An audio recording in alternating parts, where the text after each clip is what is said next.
सुगंधा और उसकी सास कांता के बीच एक अजीब सी जंग रहती थी। ये जंग थी किचन में कौन ज्यादा अच्छा काम करेगा और घर के सदस्यों के दिल जीतेगा। और उनकी इस जंग में हमेशा कुर्बान होते थे उनके दोनों पति। कैसे? आइए देखते हैं इस किचन पॉलिटिक्स की कहानी में। एक दिन किचन में, माँ जी, आज मैं बना रही हूँ मेथी की सब्जी। इस खाने से घर वालों के पेट की सारी समस्या खत्म हो जाएगी। और मैं बना रही हूँ तड़के वाली छाछ, जिसे पीते ही गैस की समस्या कभी नहीं होगी। दोनों अपने अपने खाने को लेकर टेबल पर पहुँच जाती हैं। तभी सुगंधा के ससुर उसकी बनाई सब्जी की तारीफ कर देते हैं।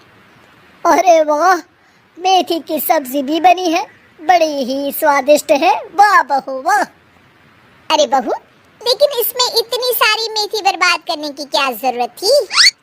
देखिए माँ जी, ये तो वो मेथी है जो आप रात में भिगोकर सुबह उसका पानी पीती हैं, और जो मेथी फेंक देती हैं उसी से मैंने ये सब्जी बनाई है। अरे वाह बहू, तुमने तो बड़ा ही समझदारी का काम किया। बस अब क्या था, कांता जी का तो मानो ये सुनकर खून ही सूख गया।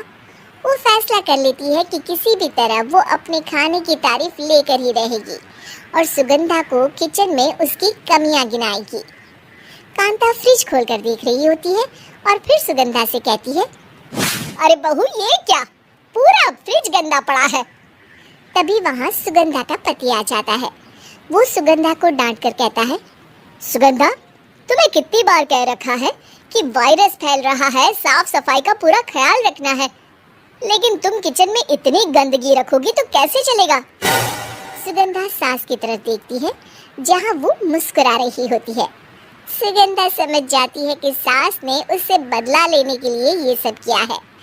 दोनों रात के खाने की तैयारी में लग जाती हैं। दोनों ना एक दूसरे की तरफ देखती हैं और ना ही एक दूसरे से बातें करती हैं। रात को खाने की टेबल पर एक एक कर दोनों कई तरह के अलग अलग व्यंजन टेबल पर लगा देती हैं और अपने अपने पति के पास जाकर खड़ी हो जाती हैं। अरे खाइए जी खाइए, मैंने बड़ी मेहनत से बनाया है। प्लेट में वो खाना डालती हैं। सुगंधा भी दोनों की प्लेट में खाना डालते हुए कहती है, बड़ी ही मेहनत लगी है इस खाने को बनाने में। हाँ, दोनों को ना चाहते हुए भी सारा खाना खाना पड़ता है। कहीं दही तो कहीं मलाई तो कहीं मसाला। और इन सब के बाद दोनों बड़ी ही मुश्किल से अपने कमरे में सोने जाते हैं। लेकिन अगली सुबह सुगंधा का पति चिल्ला रहा होता है, हाय रे, हाय मेरा तो पेट खराब हो गया। हाय माँ, बहुत दर्द हो रहा है। तो वहीं कांता के कमरे से भी कुछ ऐसी ही आवाज आने लगती है। हे भगवान, इस सास बहू की लड़ाई हमारी जान लेकर रहेगी। जाओ कोई डॉक्टर को बुला कर लाओ। डॉक्टर आते हैं। दोनों को देखकर कांता और सुगंधा से कहते हैं, देखिए, आप दोनों इन्हें खाने में हल्का ही दीजिएगा। हो सके तो रात का खाना जल्दी खाया करें और वॉक किया करें। इतना कहकर डॉक्टर वहाँ से चले जाते हैं। जिसके बाद एक बार फिर से दोनों बहुएं किचन में जाती हैं और खाना बनाने में लग जाती हैं। रात में खाने के टेबल पर दोनों एक बार फिर से खाना लगाने लगती है।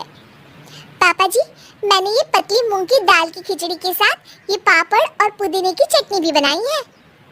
अरे बहू, अभी अभी बेचारे पेट की बीमारी से गुजरे हैं। इतना भारी खाना तो डॉक्टर ने भी मना किया है ना। देखिए, मैंने आप दोनों के लिए सूप बनाया है।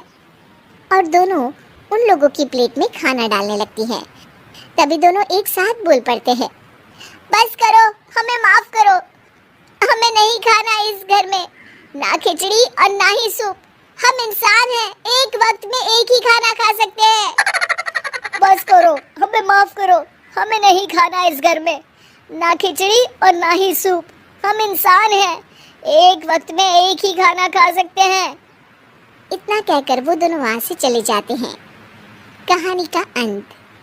आप लोग उम्मीद कर रहे होंगे कि अंत में सब ठीक हो जाएगा। नहीं जनाब, अगर सास बहू के बीच सब ठीक हो जाए तो आप ये सीरीज देखे ही क्यों? तो मजा लीजिए इस चैनल में सास बहू से जुड़ी कहानियों का, क्योंकि ये ऐसा रिश्ता है जिसकी मिठास उसकी खटास में हमेशा ज्यादा ही रहती है।